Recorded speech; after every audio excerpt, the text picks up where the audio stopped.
Greetings, my fellow human beings. We are live. This is Live Free or Die.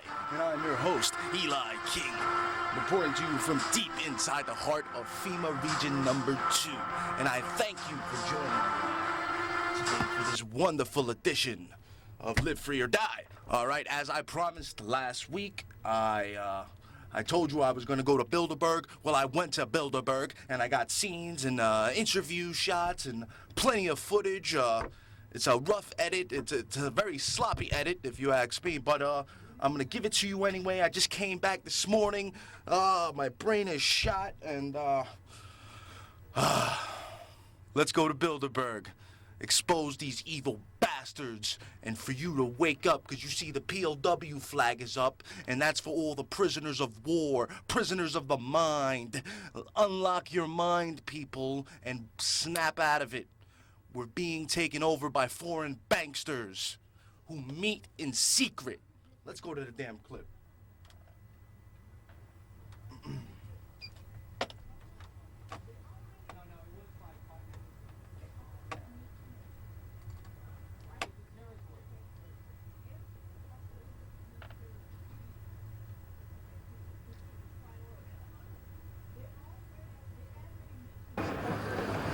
Greetings, my fellow human beings. We are in Chantilly, Virginia. This is Live Free or Die, and we are at the Bilderberg meeting with about 200 people here to expose these evil global bastards.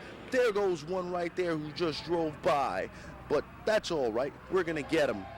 Now we're going to interview some people and see where this goes.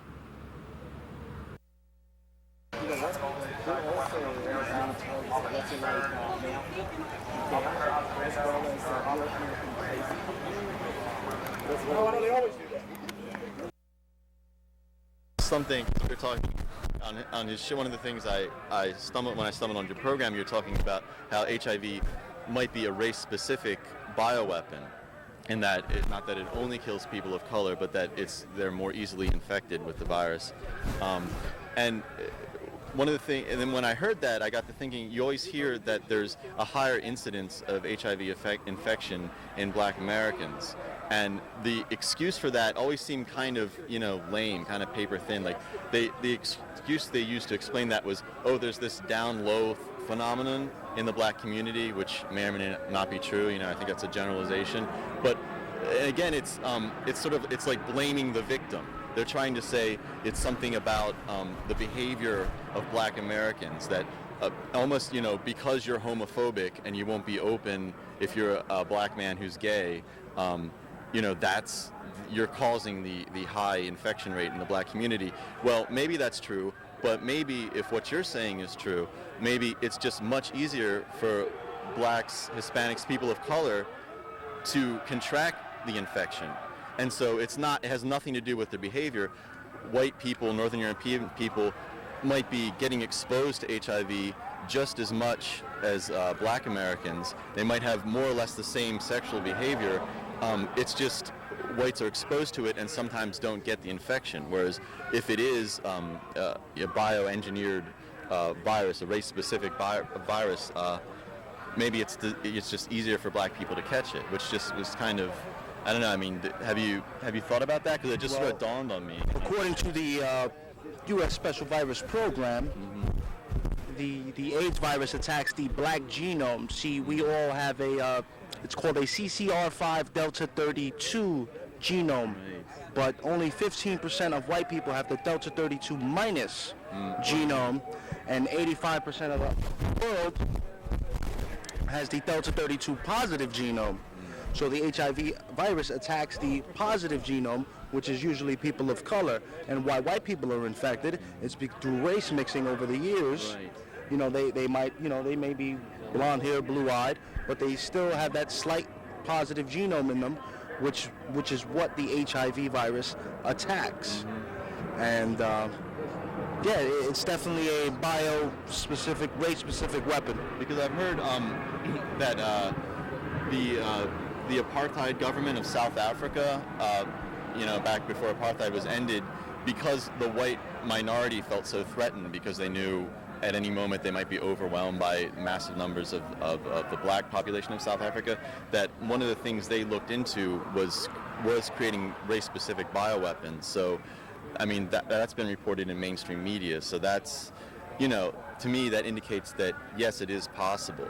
And, you know, like you say, like a lot of people say, you know, don't take our word for it, you know, like do your own research. And I'm in the process. This is something I'm still not 100% on, you know, and it's so technical, a lot of it. I want to try to understand it more. But, you know, if this is true, how can you not look into it? I mean, even Jesse Ventura in his latest book, it's 63 documents the government doesn't want you to read.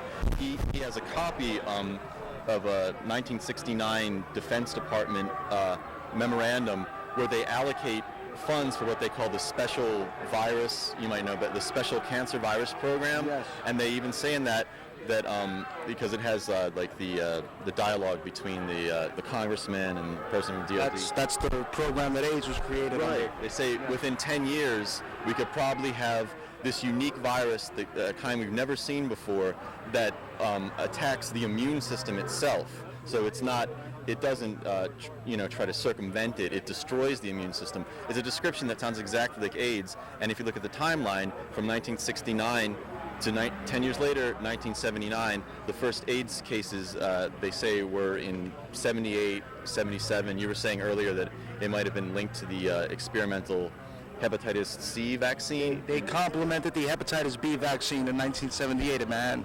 Oh, hepatitis B, right.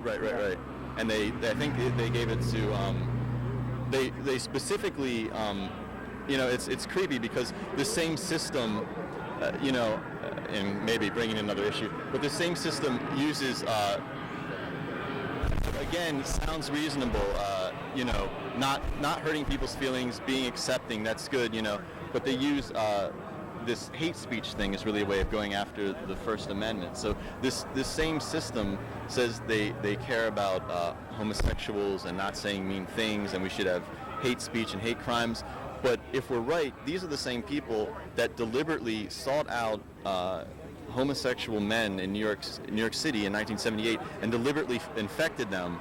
My understanding was always that with a lot of these things, they pick sort of an unpopular group, a group that's weak politically or that the majority doesn't like, and that's when they unleash whatever their evil design is on that minority group, because they're defenseless, and the majority is like, oh, well, those are bad people, so who cares if they're sick or if they die, and you saw that I think Reagan didn't even say the word AIDS until 1987. Very little was done, and maybe if more was done initially, the disease could have been contained, but maybe they didn't want to contain the disease because maybe they invented it, maybe they wanted it to spread all along. It's a terrible thing, but we're here standing outside a hotel where they're picking our leaders for us, not just for the United States, but if you're watching this overseas, for Europe, for Asia, for the entire world. So, it's better. These things are scary and they're depressing if you grow up thinking we're the land of the free and the people are in charge. But in a way, in the long run, it's better to just try to learn the truth, because it explains so much. It explains why things never get better. It prevents you from channeling your limited time and energy and funds into one of the two major political parties that are really, it's like, you were talking about Jesse Ventura, the analogy's often been made that it's like pro wrestling, that they pretend to fight on stage during the debates, but, off stage. They're giving high fives to each other backstage. Yeah, wow, the Bilderberg elites are coming in hot right now. Must have been about 10 cars came in as we were talking. There's another one. Yep. Tinted windows. Yep, they are here in full force in Chantilly, Virginia. Yes, well, we can sit here and talk all day because these evil scumbags, But, hey, I thank you, man. Yeah, I admire your courage because, the AIDS pandemic, that's sort of, even nowadays, it's still taboo to say anything but, it came out of nowhere from Africa because someone got bit by a monkey and we don't know, but... And, all we're doing meanwhile... is asking questions, some things don't add up, And then they asked Dr. Gallo about the bone marrow transplant. He's in Baltimore right now, where I live. Really? I think he works at University of Maryland. I would like to track him down one day, because they asked him, why don't we move forward with this bone marrow transplant so we can have everybody cured? Right. And his response was, well, the bone marrow transplant is very risky, and a lot of people may die. Right. Wait. But if you have AIDS, aren't you going to die anyway? Yeah, that's always and that goes for the FDA not allowing experimental cancer drugs or cancer treatments. If it's guaranteed these people are going to die anyway, and it's their own choice, why not let them try something alternative? And the reason is it threatens the the monopoly of the drug companies. And again, it's corporate. It's not governments or corporations. It's both combining their power to repress us and destroy the middle class. And because we are the people, and the more of us that there are, then the more power we have, and we take the power away from them. That's why they want to eliminate us. Right. Well, population reduction, like you're saying. Again, HIV. How many millions has it killed? Especially, and once again, if you put yourself in the mindset of racist Defense Department generals in the 1960s, during the Civil Rights Movement, of course, and population control. Well, it just fits that they would. We're talking about Haiti. Like how Haiti is this island. Like how do you connect the dots between Africa, Haiti, and white homosexuals in New York City? And if I'm correct, I think the first AIDS cases started in Manhattan, and then of course the vaccine program was moved to other cities. I think Denver, San Francisco, LA, major cities. I believe, and again, I have to cross on my T's, dot on my I's. I really want to look into this because, it's if you're, Gen X, if you're my age more or less, it's, it's kind of been a big, it's this dark cloud that hangs, it's like, oh, we're in the United States, we have everything's great, oh, except, sex could kill you now, and so, it's a bit of a downer, I'm understating it, Yeah, more and more people, a lot of people have been affected some way or another by this virus, and we need more and more people like yourself to have the hunger to research it and go out there and seek the truth. And I thank you for that. All these people, it's a great scene out here to see so many people who want freedom. So Yeah, that's all we want. We don't even have to. I think Ron Paul says that we don't agree that we all want to live our lives even the same way. We just, want to be allowed to live our lives the way we want, We just want, governments and corporations to leave us alone and let us make our own decisions for ourselves and stop lying to us. And if, we can find a show like yours that's like a source of actual truth and unbiased information, then let us watch it. Don't censor the internet. Don't try to control that, because that's all we want, and that's what our founders wanted for us, and that's why we're here today, I guess. They live, brother, and they're trying to block our signal, but it will not work because we are the resistance. Thank you, sir. I really appreciate it. Thank you, man. Keep spreading the word. I will. And we will defeat these bastards. Awesome, yeah.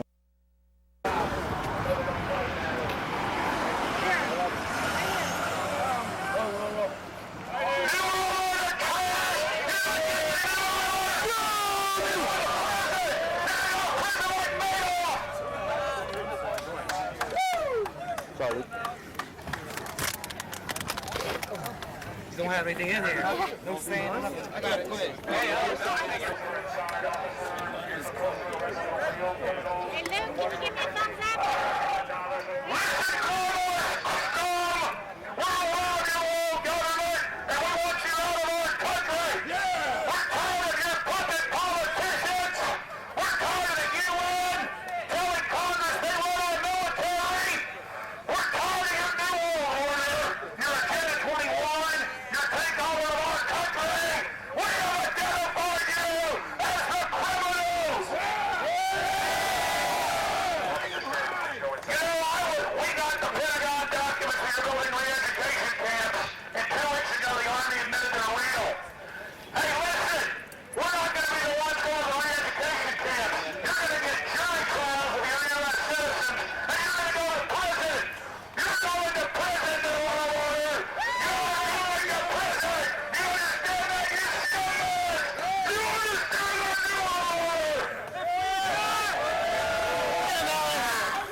Yeah. So it's that. It's like, Oh, you do welding? Do welding here? I got a rod and a bump You like me? No, I gotta charge up my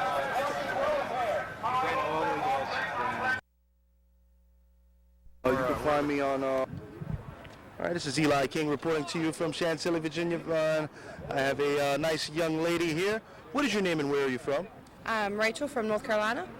And what brings you down here to the Bilderberg conference? These are the people that you should protest.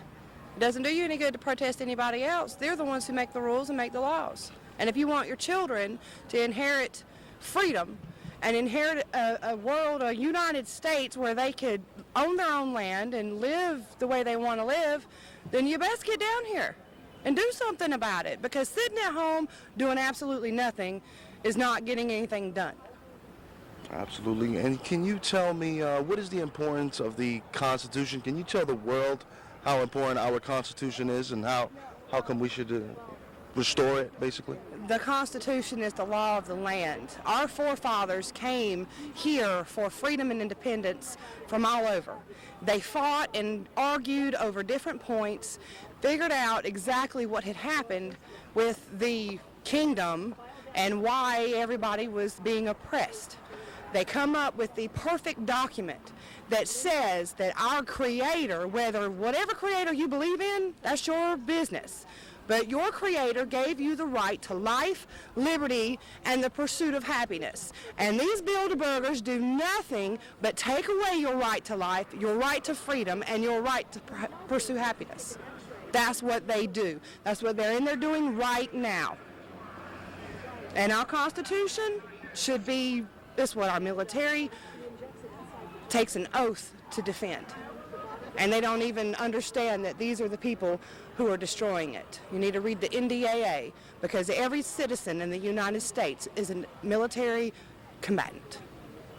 That's right. Well, thank you very much. God bless America and God save the Constitution. Amen. Thank you. It's nice meeting you. Likewise.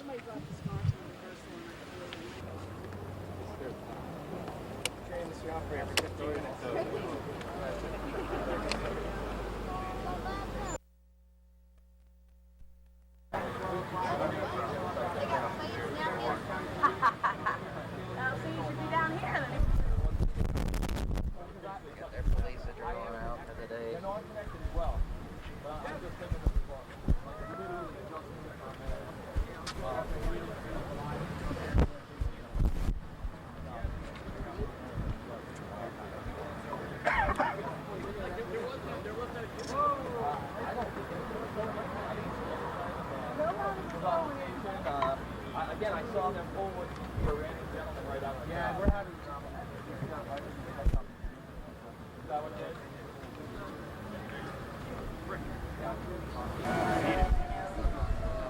50 cents of that was mine. Go home, you globalist scumbag! Give me a call.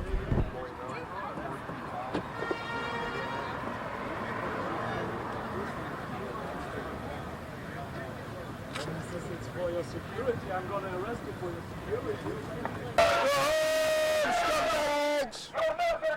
All right, we just had another globalist scumbag come through the gate here.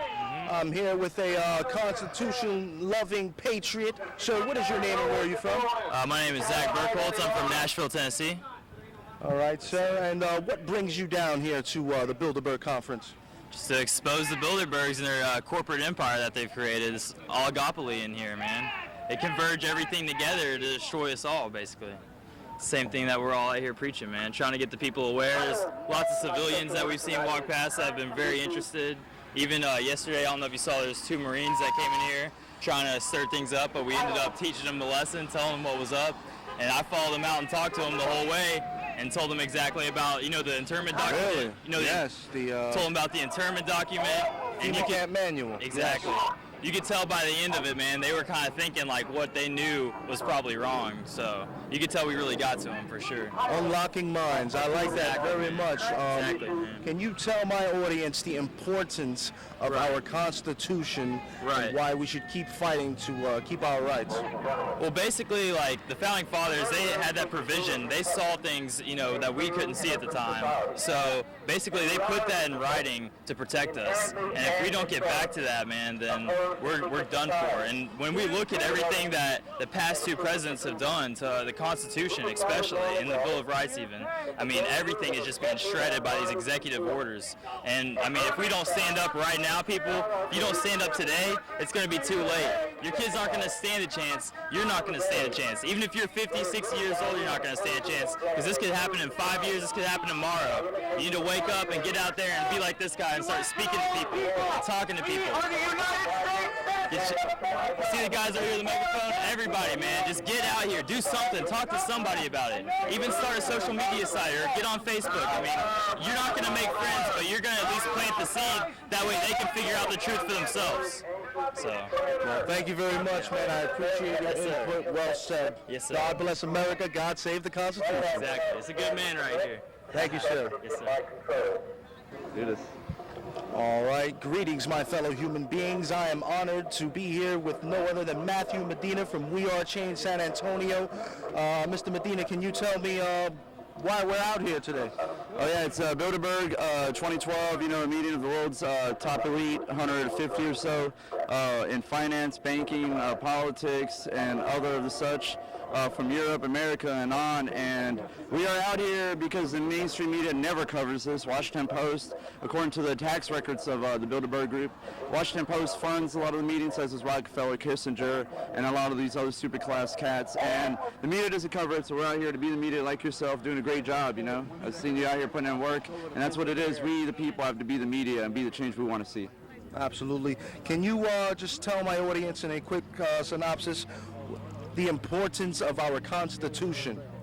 It's what really defines our country as a whole. It's what people swear an oath to. It's what people get sent overseas to die for. And it's a document that really stresses and puts the limits on what tyranny, in between tyranny and liberty. And that fence is there, and that Constitution shows that there's a fence there. And we can be on this side where there's freedom, or that side where it's tyranny. And the thing is, that fence has been opened, and it's just an overflow of tyranny coming into liberty.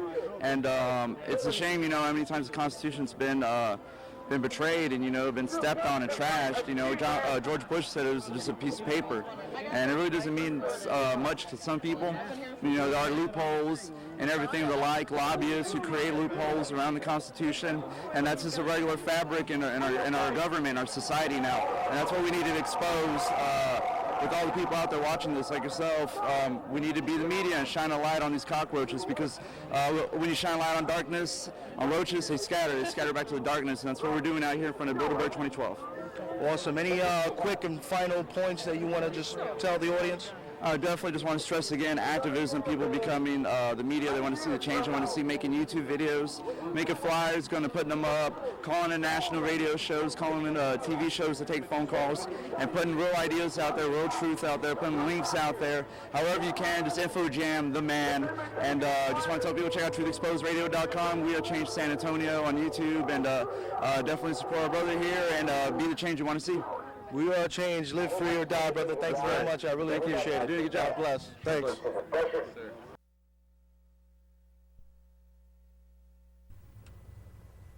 Well, there you have it. That's just all the scenes I have from Bilderberg today. I got plenty of more footage I'll throw up next week. We got an Army guy that I interviewed. We got a bunch of people I interviewed. I even interviewed Alex Jones, but with my luck, the audio went out on my mic. Maybe there were some other forces responsible for that. That we will never know, but as you heard from the people out there, Bilderberg 2012 is going on actually right now. You can just go home and Google it on the internet, and you will see what I'm talking about. They got plenty of activists out there live streaming these evil scumbags who are meeting in secret to decide our fate. And It's just an atrocity to this country that we, the people, don't even run our own country. It is the foreign banksters who are making these decisions behind closed doors in secret. And if there wasn't a meeting going on over there, then why all the police? Why all the fences? Why all the barricades? Why are they hog-tying females, slamming their face in the floor? Then when they take you to jail, they give you the TB shot. And it's just insane, people. Insane. It's a shame. This is why we need to support and defend and uphold our Constitution, especially all you police officers and military personnel out there, because returning veterans are the #1 enemy of the state. You know why? Because when they come back home and they figure out that the war they have been fighting is a fraud, that their friends have died for nothing, then the chickens are gonna come home to roost. Those people who know how to deactivate IEDs, well, they know how to make them too. So you banksters and all you evil bastards out there, you better think twice before you continue with this globalist agenda. Because like I said, the chickens will come home to roost. Well, I'm out of time. That's all we have for today. God bless America. God save the Constitution. And if you have received this transmission, then you are the resistance.